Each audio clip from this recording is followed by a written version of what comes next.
It has been said that the only way to carry is open carry. Yep, it's my right. But I'm a gray man, so I want to blend in. So I'm going to only carry this way. Let us make the comparison of concealed versus open. First things first, I'm not advocating for outside the waistband hip. I'm not advocating for inside the waistband appendix. Concealed versus open. So we could just compare this holster, this gun, shirt tucked in with a jacket covering it. One would be open, one would be concealed. So I'm just showing you these two guns for this discussion, and we can go back and forth between concealed versus open. So again, I'm not advocating for how or where you carry on your body. It could be a shoulder holster, it could be an ankle holster. Let's just make some comparisons. First things first, what's the goal? Distill it down.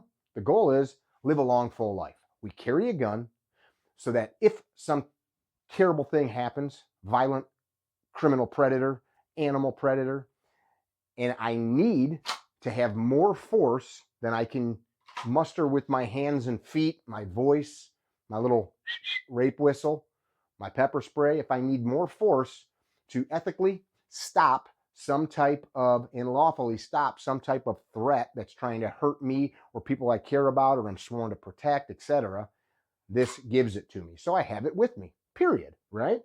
The holster makes that easier, right? We don't walk around like this all day.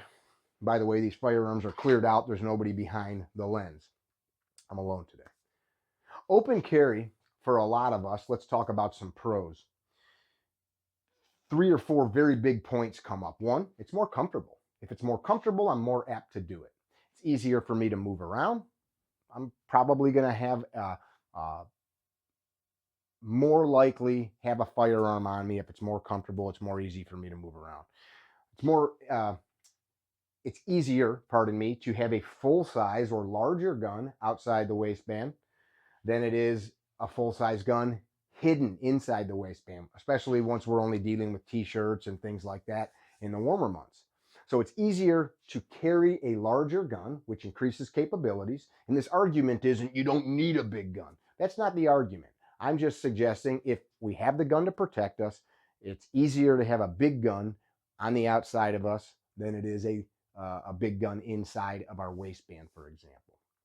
That said, I know that there's some guys out there that are going to be like, dude, I carry a Glock 34 with the extendo magazine and 2 extra magazines with a light and a laser and a red dot all over my pubic bone. Cool, dude. Do you? I'm just saying, in a general sense, more of us are going to find it easier to have a big gun outside the waistband. Here's a really important one. Accessibility. It's more accessible outside the waistband than it is in. Oh, I've seen guys draw in a sub-second. Sure. It's doable. But no matter what, if you go to a USPSA match and you watch dudes, they're not covering their gun up unless they have to. If it's a raw speed thing, this is faster than this, right? Is there some ways to speed up this draw? Sure, but it still is not as fast as this. Can we agree on that? Perfect.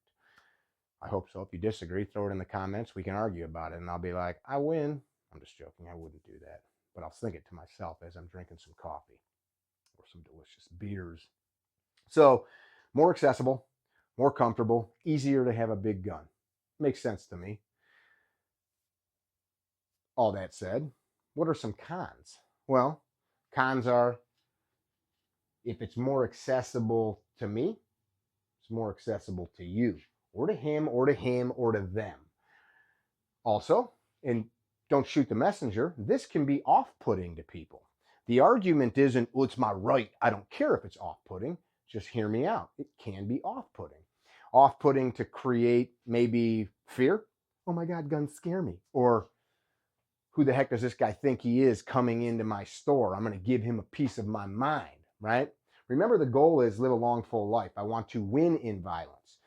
Part of that is I don't want to create violence. And this is going to piss some of you off, but just hear me out. Hear me out, please. If I put myself in a situation where this becomes a juicy steak to a wolf, or where this becomes a dangly gold chain to a thief, these are worth hundreds of dollars. Guns are stolen off of people's hips all the time. You see the stupid videos of guys with silly holsters on them and the gun shoved in there in funny ways. They're stolen off of them by people that are like, I want that. I'm not allowed to buy that. I can't afford that. I'm prohibited from buying it. I want that. My friend Jared Reston was shot in the face 10 years ago by a kid who had a stolen gun. It was stolen before the kid was old enough to even walk, but somebody had stolen it and it made its way through the black market into that kid's hands. Stolen guns get used in crimes constantly. Guns get taken off of people. Now, that doesn't mean never carry a gun because somebody could steal it from you. That'll bring me to a later point. I think that's a very big con, is that you see it, he sees it, everybody sees it. Now, the argument for a lot of open carry proponents is that can deter crime. Maybe, but maybe not. And I think the maybe not is it's all a what if. I would rather the what if be on my side. And by that I mean, if you don't know who I am and you don't know anything about me and you don't know that I've got this, I am probably going to catch less attention, which gives me options. I'm concerned about me and my options. I don't care what you think until I want you to have an opinion about me. Does that make sense? So this automatically is a red flag for everybody in the room. Now, think about law enforcement or security. There's a reason postmen or UPS people or pilots wear uniforms. It's to be identified, right? That's a policeman right there. He's got the hat or she's got the hat. They've got the badge. That is all a signal of authority, right? It's a signal of, okay, there's that guy. It says security. He's got a gun. He's got a radio. Just because you have a gun doesn't mean you're a good guy. And unless you have a duty to protect people and engage in violence, maybe you don't want to be the attractant. Now, this is kind of, or can devolve into a psychology conversation of sorts. And when we're dealing with humans and human interaction, it can be a million things, a million different ways, right? So we don't know. The one thing I can control is you not knowing something about me. You don't know how much money's in my wallet. You don't know what kind of car I drive, right? Until you find that stuff out. I'd rather keep this secret. So that's one of the big takeaways for me, is people now knowing what I'm up to, what I'm capable of. And you might be in that store and you might say nobody's going to do anything. How do you know those guys aren't going to follow you back to your car, follow you to your hotel? Because they probably know if he's got one of these, he might have more. He might have some other cool stuff that we might want. It's just an example. And that is a gamble, right? Whenever we're around others, people can do that. Food for thought. Pros to this. Pros to this, we just kind of touched on. Nobody knows it's here, which is a hidden force multiplier for me, right? It's kind of like those comical videos where the guy goes to the skate park dressed like an old man and he says, can I try? And the next thing you know, the old guy's doing crazy tricks because it's really a 25-year-old champion skateboarder, or the guy that does the weightlifting videos that pretends to be a janitor and he like single snatches hundreds of pounds and everybody freaks out because he looks like an old man. I want to be that guy. Don't pay attention. Gray man theory. Our friends at Tenacor, I've got one of Tenacor's holsters here. They just did a comical video on the gray man, which it used to be blending in, but now it's like you walk to a Bass Pro or a sporting goods store or gun shop of any kind, and you can see these dudes. Go to SHOT Show and you'll see thousands of them. It's like you don't blend into anything if you know what to look for, right?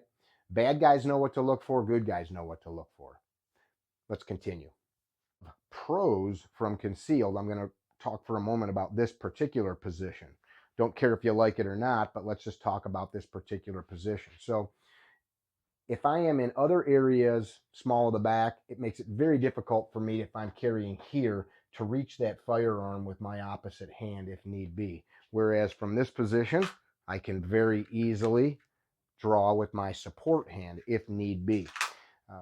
Main thing, look at guys like my buddy Paul Sharp, Todd Fox, Craig Douglas, and then Z Durham, who I talked about before, and others have for years started to develop ideas about fighting from this position. It's much harder to get to this gun when you've got my claws in front of you. It's a lot easier for me to be able to keep this gun on me using my elbows and limbs. It's also easier for me to access this gun from various postures, be it on my back, on my butt, seated, kneeling, etc. that I do not have that same fluid ability to access the gun as I would from here. Moving on. Other pros for here. Well, I can't think of too many. Secrecy is the number one pro for me. Comfort is a con. This is not comfortable. Diminished size, if I want comfort, is another con. The guns shrink, right? We get these micro pistols, P365s, J-frames, things like that, because it's more comfortable to stick that thing in your pants than it is a full-size pistol, right?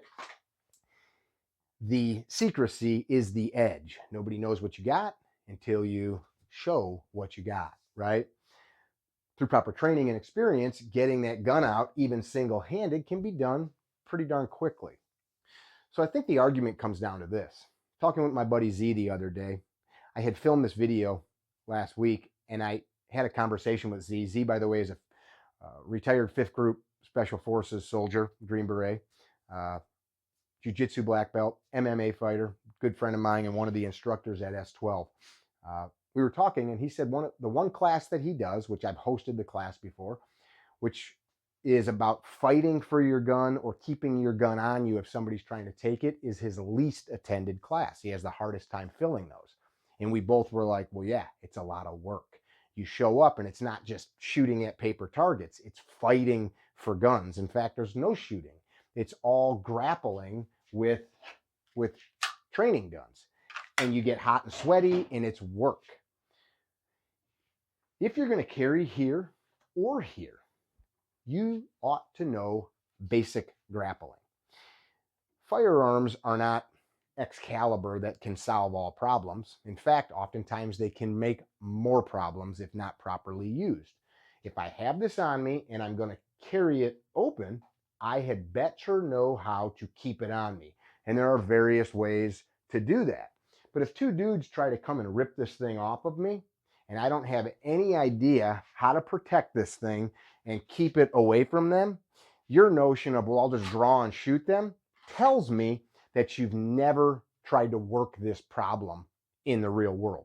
And what I mean by that is getting a blue gun, not a real gun, being careful, and not just going to town with your buddies and fighting, but put this on and then see if somebody can take it off of you and you can stop them. See if you can draw it and put some shots onto target. It's not that easy. In fact, all of that is still predicated on this idea that as soon as you magically point it and pull the trigger, they're going to stop. Well, what do we know about handgun rounds? They're really bad at stopping human beings. In fact, Jared Reston, again, in one of the videos I did with him years ago, he said the human body is very unimpressed with handgun rounds. And there's a reason he said that. You can go watch that video on our channel here. Check that out. It's a story of him being shot 7 times. He's still alive and well, and him shooting somebody like a dozen times before they stopped firing a gun at him. Humans are quite unimpressed with handgun bullets. So do I have the ability to fight and keep this gun on me? Well, I'm too old for that, or I've got injuries. All right, well then that ought to give you some thought about what you're willing to give up to the world. If I know I don't have any grappling skills or fighting skills to keep my feet underneath me, to keep you from getting your hands on my tools and equipment, maybe, just maybe, I should take some of that back and put a cover garment on. Now you don't know I have it. The idea that it's your right, you're right. It's your right. But with rights come responsibilities. And expressions of rights have consequences. Even if you feel it's your right to do the thing, there may be a consequence. As we already discussed, the consequence could be creating angst or fear in people around you. If you're willing to accept that, that's cool. They could create consternation.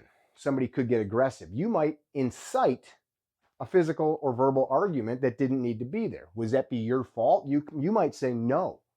And that I didn't by expressing my right to carry a firearm didn't cause them to do that. You might be right in that. I'm just threshing it out. You might also, as we've just stated, I think pretty clearly, induce predators. Wolves circling the meat, vultures circling the dead game to come in and get this thing. That's meaningful to me in a lot of ways. if I don't have the ability to keep the gun on me, awareness, let me go back a step. We say awareness is the currency with which we buy time to act. The farther I project my awareness, the more time I should have to act. So if you're watching this right now on your phone or your computer or TV, and somebody just ran up and snatched your phone or computer out of your hand, and they came right out of the blue as right now you're paying attention to me, you'd be like totally startled, right? Your awareness is here in the screen with me. It means your awareness is not without, it's not around you. Regardless of if you have a gun on you or not, you ought to be aware of your surroundings, and that awareness has to be coupled with action or the ability to apply action. Right now, if the building alarms start going off for fire, how do I get out, right? If I'm in the bus and the bus is going to crash, do I know where the emergency exits are in the bus? If I am in this building and a flood of people push through because there's some kind of violence going on in the next room, do I have an escape plan? These are just for examples. Having the gun shouldn't change any of that, but what it should do is really give you a desire, a strong desire to know who's in close proximity to you. It's very easy to take a gun away from somebody, which brings us to our next point, the holster. This holster that I'm using is a Safariland ALS. This one I don't carry out in the world because this paddle, I can rip this thing right off relatively quickly. While there is a hook that hooks the belt, if somebody was really trying to grapple with me and they got to ripping, there's a good chance that they could rip this off my belt. So there's versions of that, not these per se, but have solid belt loops. This Tenacore I showed you, I love this holster. I use this all the time, concealed. I use it on the range. This Tenacore is a great holster. It's for a G48 or a G43X. They make them for all kinds of stuff. I believe this is the ARX, and no, Tenacore is not paying for this video. But this is just an open top holster, something that you would use out in the world, something that you could use in like an IDPA match or something like that. But if somebody gets their hands on it, it's just friction. Whereas the holster I'm using right now has a thumb release. In order to get this holster out, or the gun out of the holster, pardon me, you've got to deactivate that thumb release. It's not very hard to do, and if somebody's hands are on you, it's pretty easy for it to get pushed. Food for thought. Level 1. Level 2, retention, we've got a hood, right? We've got a hood, plus we've got that thumb brake yet again. Plus, I've got this guy. Now, this is something like a cop or a security guy be wearing, right? I've got this thumb shield here that stops hands from easily getting to that thumb brake. There's various versions of these, flippy tops and all kinds of stuff. Level 1, level 2, level 3. And then I am a level. My ability to brace this gun onto me matters.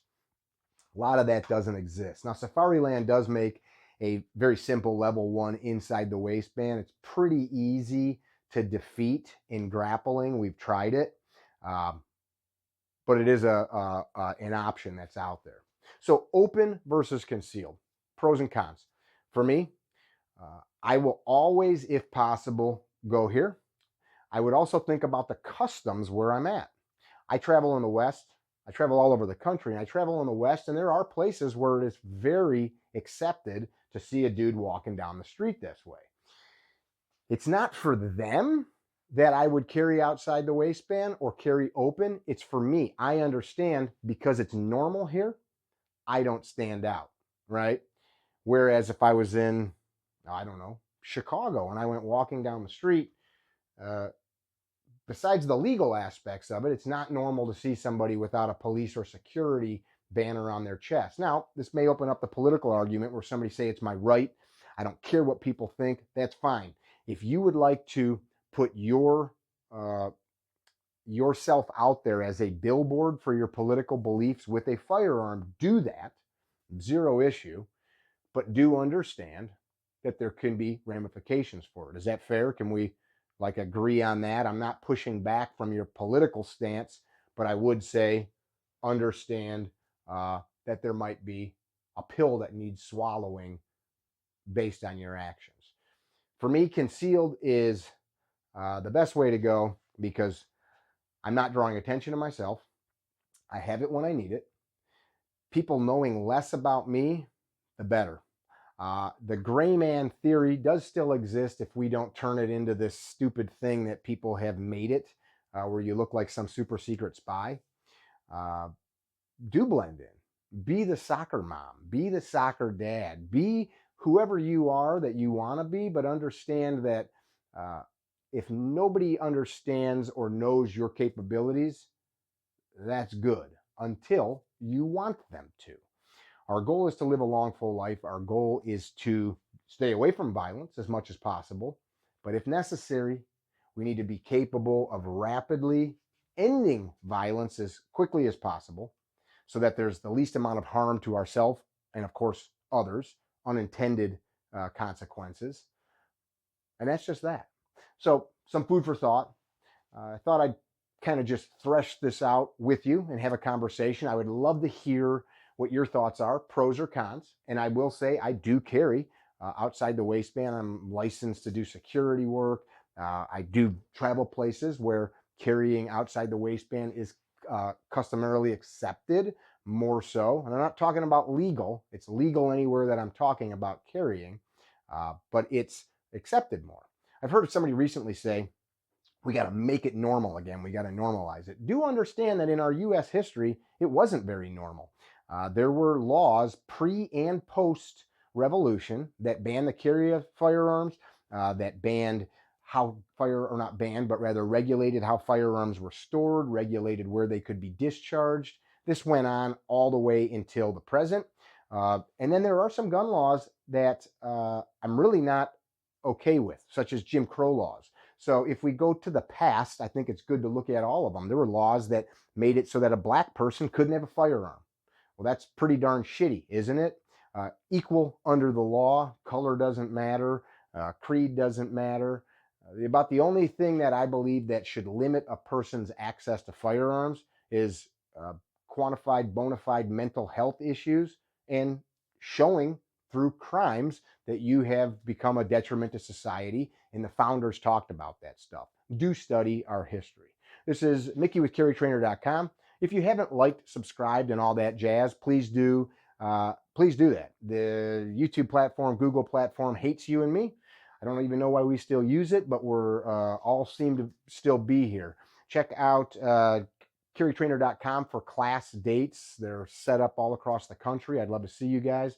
Ignis Lux Coffee, our brand. I roast it myself. Gunfighter Gun Oil. We make it in-house, made in the USA. Sweet, sweet synthetic lubricant grease. And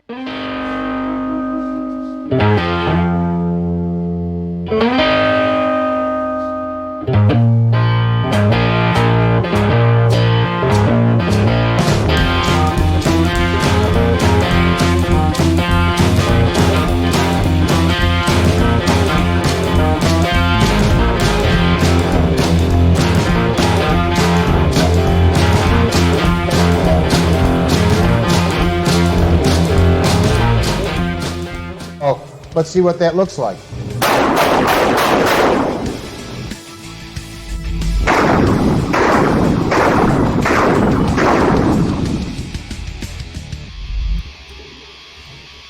Tell you what, the Super Vel is no joke. We were able to put all 5 hits on target.